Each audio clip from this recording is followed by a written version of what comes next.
Bonjour à tous, c'est David Bitton, un hypno dans le salon, toujours au cœur de l'action. Donc aujourd'hui, je voulais vous faire une vidéo parce que j'ai des personnes qui viennent en cabinet et puis j'ai des gens qui m'ont contacté en privé et qui m'ont dit « David, tes vidéos sur le fait de passer à l'action, c'est bien joli tout ça, mais alors moi, je ne sais pas comment déterminer un objectif, je ne sais pas ce que je veux dans la vie. J'ai envie de rien, je suis attiré par rien, j'aime rien. Donc, ce que je voulais vous dire, c'est déjà zen, calme, on se détend. Parce qu'en fait, pour trouver un objectif, plus vous allez vous stresser et plus ça va vous empêcher de réfléchir, plus ça va vous polluer l'esprit par ce stress, ce cortisol que vous allez générer et qui va vous empêcher de réfléchir correctement. Alors, pour définir un objectif, je vais vous donner une méthode, ça va être très simple. La première chose à faire, c'est que vous allez définir les choses que vous aimez. Donc, vous prenez une feuille, un crayon et vous essayez de définir quand même, il y a certainement des choses qui vous attirent dans la vie, des choses que vous savez faire, des choses qui vous plaisent. Et je vais être chiant, mais par rapport à ces choses qui vous plaisent, eh bien, effectivement, il va falloir passer à l'action. Et c'est en faisant les choses que vous allez vous rendre compte, eh bien, effectivement, est-ce que ça m'a plu ou est-ce que ça m'a pas plu? Donc, ça va vous permettre déjà de faire le tri finalement entre cette chose que je pensais qui me plaisait, eh bien, en passant à l'action, maintenant, je sais effectivement est-ce que ça me plaît. Je sais en tout cas les choses qui me plaisent là-dedans et les choses qui me plaisent un petit peu moins là-dedans. La deuxième des choses que je vais vous demander, ça va être hyper important, c'est aussi d'arrêter d'être centré sur vous et de vous centrer sur les autres. En fait, vous allez vous diriger vers des gens. Oui, et je sais, ça va être compliqué. Il va falloir aller vers les autres et il va falloir aller vers des gens qui sont passionnés. Parce que les trois quarts des gens qui sont passionnés, on s'aperçoit finalement que ils ont été passionnés par d'autres personnes. Donc vous allez vous intéresser à ces personnes et leur demander pourquoi ils sont passionnés par ce qu'ils font. Qu'est-ce qui les motive dans leur métier, dans leur profession, dans leurs hobbies. Il n'y a pas forcément que le travail, il y a les choses qu'on fait dans la vie pour se détendre. Donc vous leur demandez finalement qu'est-ce qui les passionne, qu'est-ce qui les motive, qu'est-ce qui a généré ce qu'ils font aujourd'hui avec passion. Prenez l'exemple d'une infirmière par exemple. Une infirmière, elle n'est pas devenue infirmière comme ça et s'est levée un matin dans son lit, tiens, si je devenais infirmière. Non. En fait, à un moment donné dans sa vie, elle a croisé certainement d'autres infirmières, peut-être à une époque où elle était hospitalisée, peut-être qu'elle a des amies infirmières et en fait, c'est grâce à ces échanges finalement que ces personnes eux-mêmes ont été inspirées et puis un jour, celle-là aussi, elle s'est dit ouais, je crois que c'est ce que je veux faire. J'ai vu des infirmières faire, j'ai des amies infirmières et j'ai voulu finalement devenir moi aussi infirmière, aider les autres et faire avancer le monde.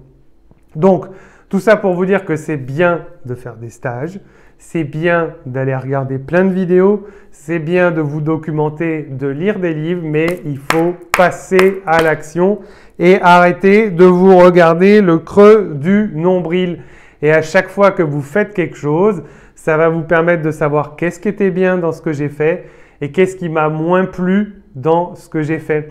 Est-ce que vous connaissez le jeu qu'on faisait à une époque quand on était plus enfant? C'était le jeu du chaud ou du froid. Tu chauffes, tu te rapproches. Ah là, ça devient plus froid, tu t'éloignes.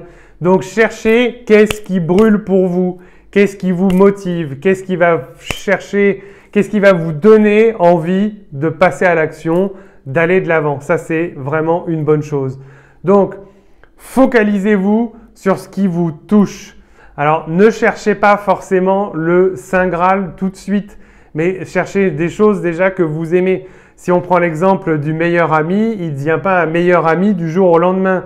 Il a fallu le voir une fois, deux fois, trois fois, quatre fois, partager des choses avec lui, aller en vacances ensemble, s'inviter, se réinviter, se recevoir, aller chez lui, qu'il vienne chez moi, qu'il connaisse mes proches, que mes proches l'apprécient. Et puis petit à petit, en fait, on s'est rendu compte qu'on a eu plein d'affinités, qu'on aime se confier à lui, que c'est une personne de confiance. Et tout ça, ça s'est pas fait en un jour, deux jours, trois jours. Non, il a fallu souvent des semaines, des mois, des années.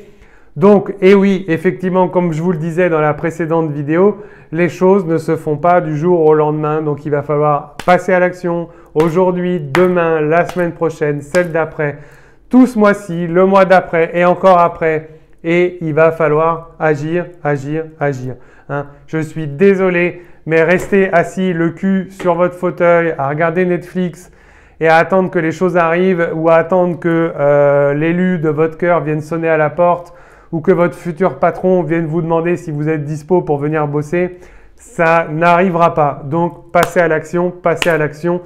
C'est illusoire d'imaginer que votre vie va changer si vous-même, vous ne commencez pas à apporter les premiers changements dans votre vie. Moi, par exemple, comment j'en suis venu à faire ce métier qui me passionnait, qui me passionne aujourd'hui? Eh bien, c'est simple. À un moment donné de ma vie, j'ai créé une société. C'est monté très vite, très haut, très fort. Et j'ai fait un peu comme la légende d'Icare que vous connaissez. Je suis monté tellement haut, tellement proche du soleil que je suis descendu et je me suis brûlé les ailes. Et à la fin de ce qui s'est passé, en fait, au lieu de me dire « Tiens, j'aurais dû dire ça. Tiens, j'aurais dû plutôt faire ça. » Me concentrer sur des choses passées sur lesquelles je n'avais plus aucun pouvoir, eh bien, en fait, j'ai décidé de me concentrer sur les objectifs. Qu'est-ce que je veux faire de ma vie? Qu'est-ce que j'aime? Qu'est-ce que j'ai envie de faire? Comment j'ai envie de transformer mes capacités? Donc, j'ai fait le point. Je suis quelqu'un de gentil. Je suis quelqu'un de sociable. Je suis quelqu'un d'empathique. Je suis quelqu'un qui écoute beaucoup plus qu'il ne parle. Et en fait, je me suis dit, comment je vais pouvoir mettre à profit toutes ces compétences que j'ai plus l'expérience d'un homme de 40 ans. Et bien finalement, justement en faisant des stages, en me documentant, en regardant des vidéos, eh bien j'en suis venu aux thérapies alternatives parce que les thérapies alternatives, on s'intéresse aux autres, on les écoute, il faut être gentil, il faut être attentif, il ne faut pas beaucoup parler et surtout écouter ce que l'autre vous dit. Et naturellement, en fait, je me suis rendu compte que ce métier correspondait à la personne que je suis. Et finalement, aujourd'hui, je remercie mon passé pour tout ce qu'il est, pour tout ce que j'ai vécu. Et il n'y a rien de moche à ce que j'ai vécu, rien de moche au fait d'avoir fait faillite, rien de moche au fait d'avoir vécu un divorce, rien de moche après avoir fait une dépression. Pourquoi? Parce qu'aujourd'hui, tout ça, finalement, ça m'a permis d'être passionné dans mon travail par ce que je fais.